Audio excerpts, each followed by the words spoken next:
Vous présenter les éditions L'Éclat en quelques mots. C'est une maison d'édition donc créée en 1985, qui a donc maintenant 22 ans, qui s'est resserrée ou qui s'est consacrée aux publications de sciences humaines, mais aussi depuis quelque temps à des publications dans le domaine de la littérature. On a développé au sein de la maison d'édition déjà un projet de proposition à travers un site internet de proposition de lecture de textes, de disponibilité des textes.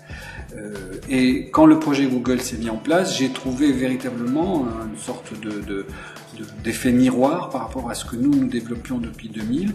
Et évidemment, pour moi, la possibilité, si vous voulez, de donner à lire à travers Internet n'était pas du tout incompatible avec le métier d'éditeur que je faisais, à savoir de vendre des livres. Et donc cette relation entre donner à lire et vendre des livres me semblait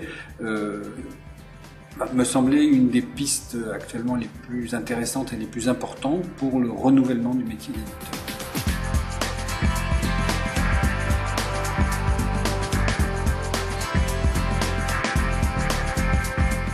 Qu'est-ce que j'ai pensé du débat de ce soir?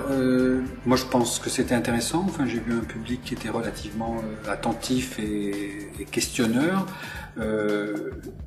C'est vrai qu'il était intéressant de voir à une même table un représentant d'une grande entreprise américaine, très grande entreprise américaine, un libraire d'une grande ville régionale et un petit éditeur de sciences humaines.